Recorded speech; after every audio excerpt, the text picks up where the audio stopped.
Everything about me was different. Damn, that was fierce. That was way fierce. got me going with the vapors. I can't even say it.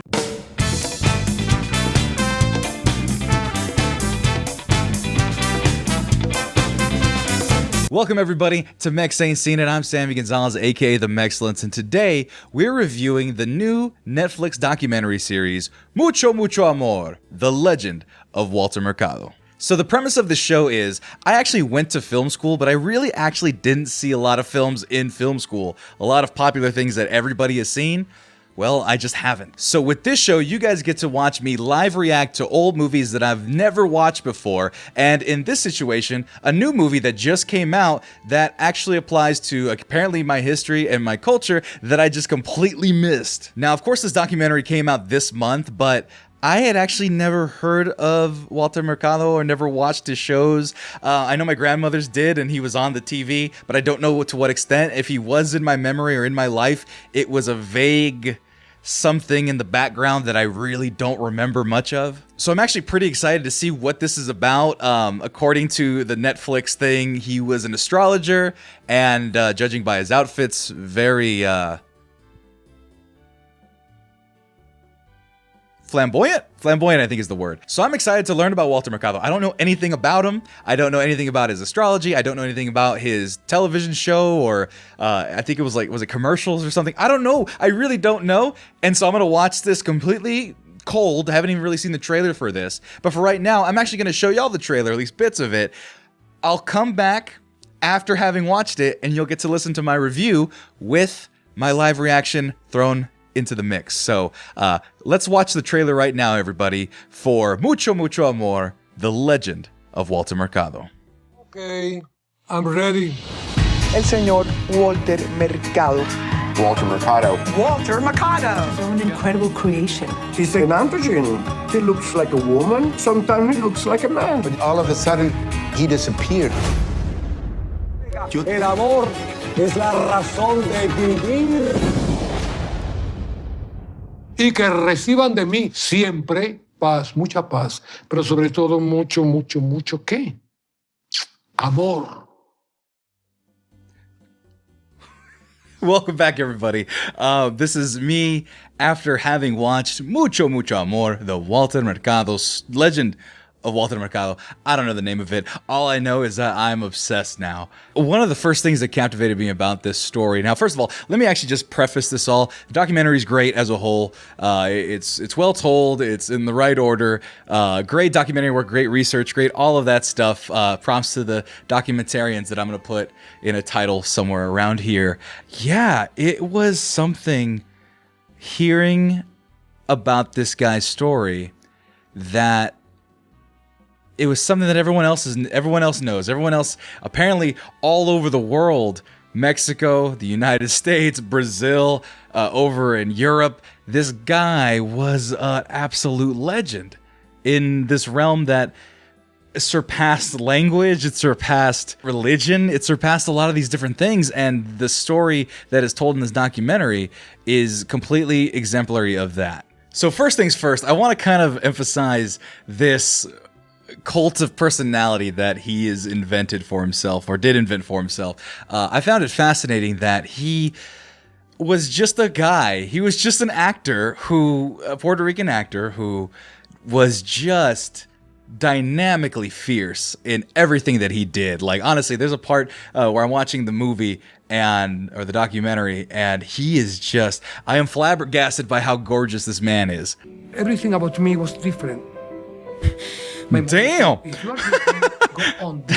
That's fierce as I'm timid. I can't look at it. That was fierce. That was way fierce. Create famous person. Got me going with the vapors. I can't even say it. And that's a new one for me, honestly. The one thing that captivated me about Walter Mercado when he started, it was 1969.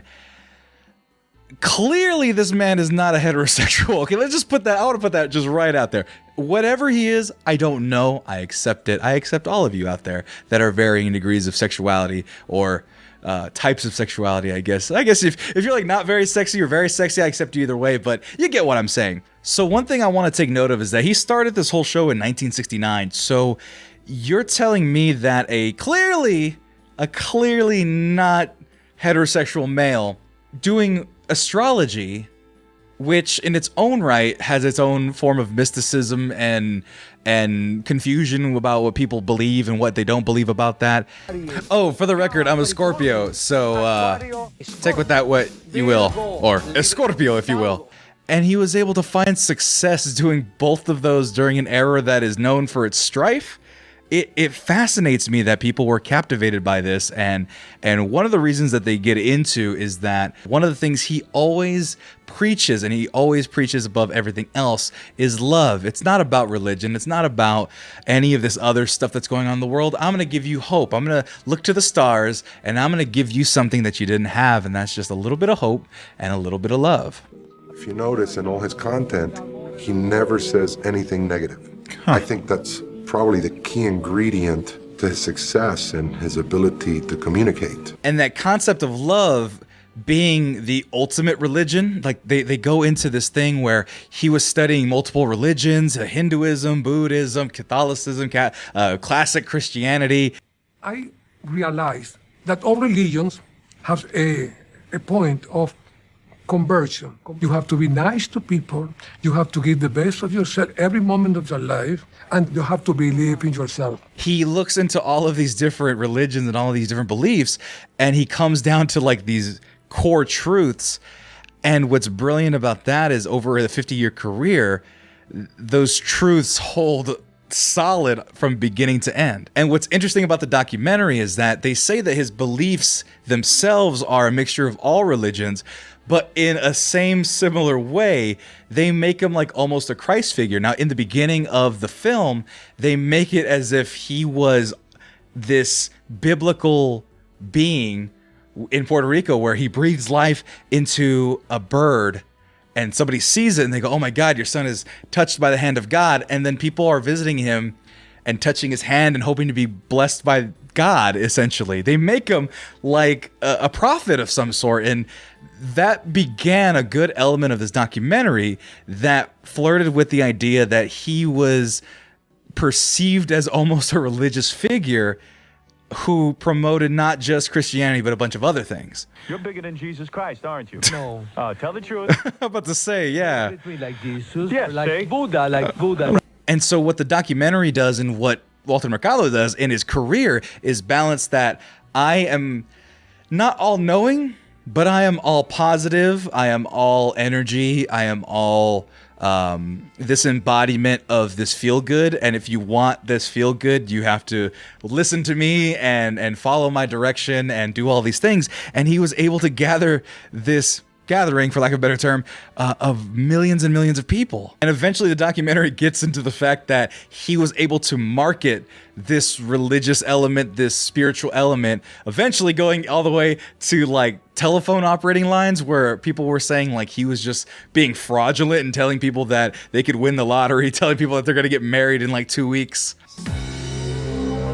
The Psychic Friends Network. I am Walter I think I do remember this more, so. Before we know it, he had 500,000 subscribers and 4,000 sites. 500,000 subscribers. People answering phones. Pre-YouTube numbers is still amazing. But YouTube numbers, that's amazing. And even though this world that they create in the documentary about this kind of cult personality, this magnificent being, they never shy away from some of the negative or maybe even just blind ignorance. They portray him as an innocent almost, where he doesn't quite know how the outside world really works. So before I get too far into it, just want to recognize that this is a spoiler talk / spoiler review of Mucho Mucho Amor, the Legend of Walter Mercado. So if you haven't seen it, please go see it now. Or if you don't care about spoilers, if you know everything about his life, awesome. Now we're on the same page. So one of the more tragic things about that childlike nature that he had that the documentary goes into is he had a producer / partner / somebody he trusted who was in charge of all his contracts, in charge of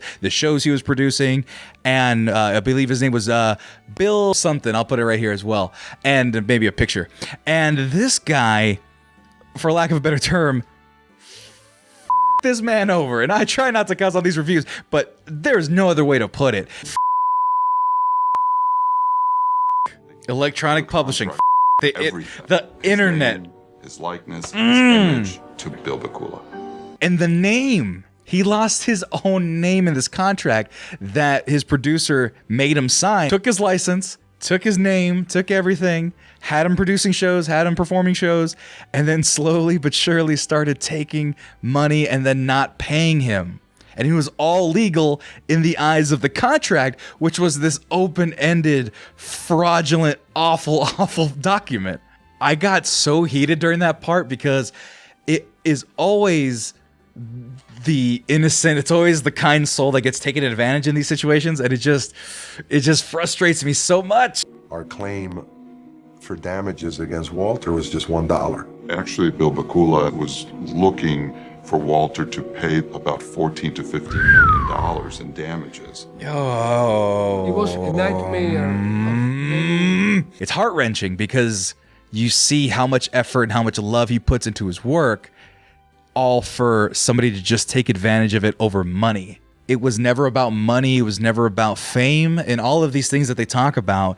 He just wanted a platform to make people happy, to make people live a good life, to make people have something like they didn't have before. And kind of that feeling of fulfillment from something, from this crazy world that is going on. A Puerto Rican wearing Hindu costumes, doing astrology. After 3 months, The simplicity of it.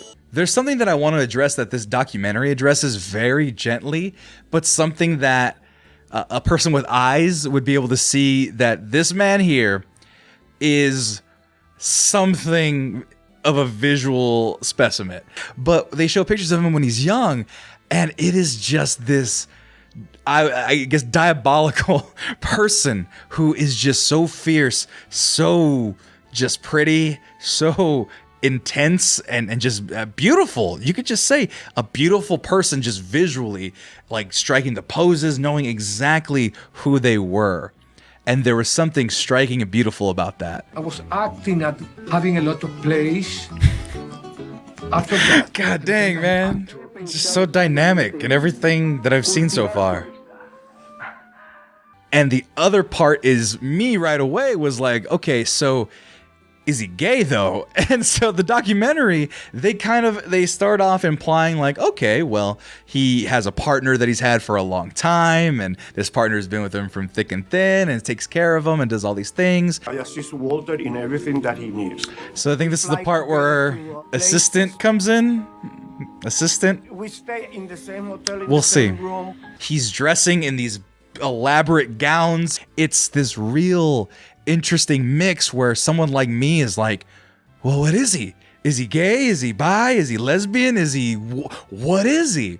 And they answer it so delicately and they answer it so masterfully. It's kind of wonderful. It's just, or rather, I don't even say that the documentary does it. He does it himself. I have sex with life. I have sex with everything, with clothes, with beauty. And it's like, but are you gay though? And the thing is, no one knows, because they even have the partner that I was over already thinking, oh, his partner, right? He was like, no, I've never laid a hand on him. I had never touched Walter with a finger. Never in my life. And one of the biggest things about his sexuality is that everyone was trying to get to the bottom of it in the 60s, 70s, 80s, 90s. Everyone tried to find the answer, and there was no answer to be had. He would never give. And the documentary specifically states that he would have ruined his career, or he would have put his career at huge risk if he would have admitted anything that would have implied that he was gay or something that wasn't the mainstream. If Walter Mercado would have come out in the 60s, 70s, 80s, I think it would have hurt his career. Right. There's so many societal laws that he broke. It goes beyond coming out. I mean, I'm glad he made that point. I gotta just pause. How f***ed up is it that people just can't let people live? Like, this guy's doing all this good, and he couldn't be who he was because he was gay. Like, I'm getting kind of mad. I was like, I had to pause the movie. Like, I'm getting kind of mad because look, this person's doing nothing but good, helping people, making a difference, and they, and it's something where you're just like, wait, so this guy is truly this being that doesn't need the physical pleasantries, doesn't need the things that we need, and that element really adds to the metaphysical portion of his identity, the part that eventually will be the latter half of this documentary. And so you throw in that element that he's a non-straight male, he's also not explicitly Catholic, but he's also speaking to a historically Catholic, historically homophobic culture, and he's able to transcend all of that. Like, there's always this element in this documentary of transcendence beyond what normal humans are, and it does a really great job to tell you, like, this person is beyond flesh and bone. He was someone that believed in the horoscopes, believed in the stars, believed in love, believed in chakras, believed in all of it wholeheartedly, and gave it to the people in a way that they could hold on to forever. I want to look beautiful. I want to look alluring. I want to mesmerize people. Mesmerized is the right word. I use my hands. The people love all that kind of stupid things. So I use the stupid things to teach, to give a beautiful message of love and peace. This guy's brilliant, man. Do the stupid stuff to get the message across. God. So you got femininity, you got masculinity, you've got spirituality, you've got androgyny in between, you've got asexuality in the mix. So the final act of the documentary is essentially a countdown of the days leading up to the 50th anniversary of Walter Mercado. It's a showcase of his artwork, his life, his capes, his brooches, all the things Walter Mercado, and he's there in his elder days, having been removed for 10 years from the public eye, going back into the world that he had to abandon because of that lawsuit that he had. And that's the part of the documentary where it gets real emotional for me, because you see how they hype up this just image of a god, of a person that everybody has known already and have seen and experienced. And for me, discovering it for the first time, it's like, wow, this person's amazing. And then they pull back all of that stuff and they just show an elderly man living out his last days in his home, full of just albums of tapes and books and images and just a bunch of old photos of his former glory. It could be seen as a little sad, but it's powerful that you could see there's still life and energy in this individual, but the physical form is slowly decaying, and that part is emphasized several times throughout the end of this documentary. And there's parts where I'm like, oh man, he's gonna die. I know he's gonna die. But he is able to overcome all of his physical ailments, all of his pain, all of his just emotional stuff that he's been dealing with since having been removed from the public eye. They say, hey, we're gonna bring you out and we're gonna showcase your entire life. And that gives him the will to live.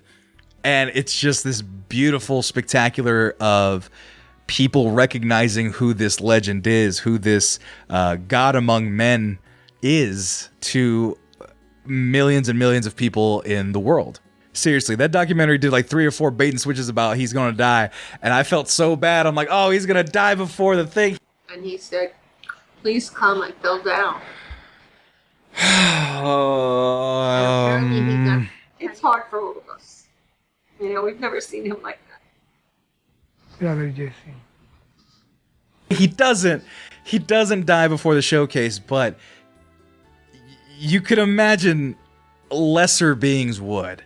And I think that's the takeaway from this documentary, is that Walter Mercado is not of this earth. The goodness in his heart, the beauty of his soul, the word that he spoke was true and honest, and it was always something that was to help and not to harm.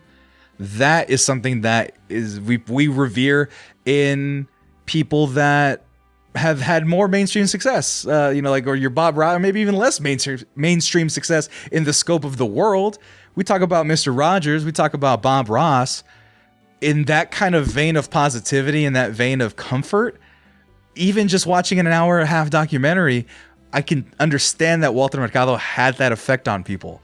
Being able to watch somebody and something that was just positivity, that was just helpful, that was just meaningful. There's a lot of things in this documentary that showcase how brilliant of an artist he was and how brilliant his ideas were and the way he worked and the way that he functioned as a performer. I done the picture, and the cave is the frame. Make my image to go to the heart of my audience, of my people. Damn, that's like brilliant. And all of that I took away from as a performer, as someone who does something like this. And you couldn't help but to think like, wow, if you missed it, you missed out. And I missed out, baby. I missed out so bad. I want to be Walter Mercado. I want it. So this whole time he's talking about every other sign other than Scorpio. And I'm like, talk about Scorpios. I want to know if I'm going to be okay. Because I don't.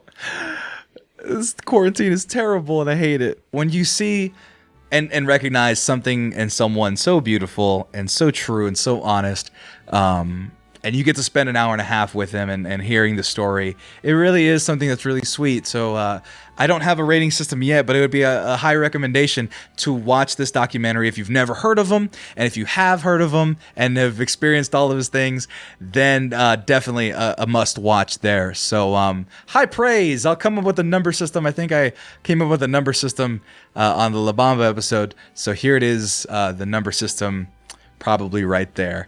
I kind of want to dress up as Walter Mercado for Halloween. I don't know if Halloween's going to happen 2020, but I got to buy a lot of capes.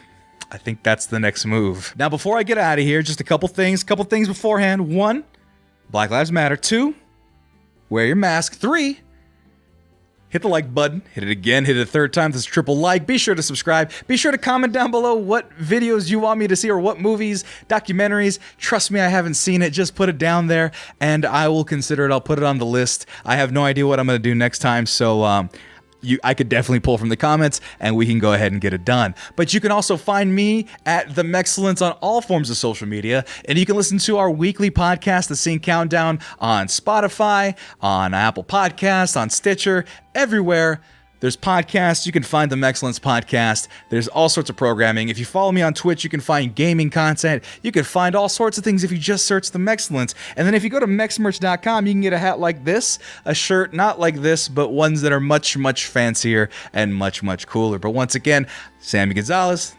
Mexcellence, thank you for watching. I want to say, I don't know Spanish, and I know you guys are yelling at me right now for not knowing Spanish, but con mucho, mucho, mucho, mucho amor. Goodbye, everybody.